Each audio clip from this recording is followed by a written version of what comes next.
నంద్యాల జిల్లా డోన్లో ఏర్పాటు చేస్తున్న ఫ్రెష్ వేస్ట్ ప్రాసెసింగ్ ప్లాంట్ ను స్వచ్ఛాంధ్ర కార్పొరేషన్ చైర్మన్ పట్టాభిరామ్ పరిశీలించారు. 1,25 లక్షలతో నిర్మిస్తున్న ప్రాసెసింగ్ ప్లాంట్ వల్ల ప్రతిరోజు 27,000 టన్నుల చెత్తను తొలగించేలా మిషనరీని ఏర్పాటు చేస్తున్నట్లు పట్టాభి తెలిపారు.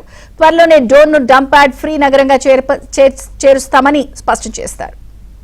డోన్ పట్టణానికి సంబంధించి గత ప్రభుత్వం యొక్క నిర్లక్ష్యం వల్ల పేరుకుపోయినటువంటి దాదాపుగా 70,000 టన్నులకు పైబడి చెత్త ఏదైతే ఉందో ఈ ప్రభుత్వం అధికారంలోకి వచ్చిన తర్వాత ఎన్డీఏ కూటమి ప్రభుత్వం గౌరవ ముఖ్యమంత్రి వర్యులు నారా చంద్రబాబు నాయుడు గారు స్వర్ణాంధ్ర స్వచ్ఛాంధ్ర ఉద్యమానికి శ్రీకారం చుట్టి రాష్ట్ర వ్యాప్తంగా ఉన్నటువంటి ఈ లెగసీ వేస్ట్ ఈ పేరుకుపోయినటువంటి చెత్తనంతా కూడా క్లియర్ చేసి ఒక డంప్ యార్డ్ ఫ్రీ స్టేట్గా రాష్ట్రాన్ని మార్చాలన్న ఒక లక్ష్యంలో భాగంగా దాదాపు 550 కోట్ల రూపాయలు ఖర్చు పెట్టి రాష్ట్ర వ్యాప్తంగా 107 ఫ్రెష్ వేస్ట్ ప్రాసెసింగ్ ప్లాంట్స్ని నిర్మిస్తూ ఉన్నాం.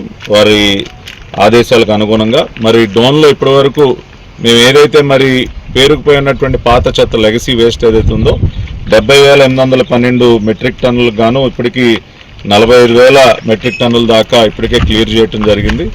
మిగతాది కూడా అత్యంత త్వరగా క్లియర్ చేసి ఇక్కడ ఉన్నటువంటి ఆర్డీఎఫ్ ఇదంతా కూడా దగ్గరలో ఉన్నటువంటి సిమెంట్ ఫ్యాక్టరీలకు పంపించడం ఇవన్నీ కూడా చేసి వీలైనంత త్వరగా క్లియర్ చేయాలని ఇక్కడ ఉన్నటువంటి పబ్లిక్ హెల్త్ అధికారులకి అదేవిధంగా కార్పొరేషన్ కమిషనర్ గారికి వీరందరూ కూడా ఆదేశాలు ఇవ్వటం జరిగింది. ఏజెన్సీస్ కూడా గట్టిగా చెప్పడం జరిగింది.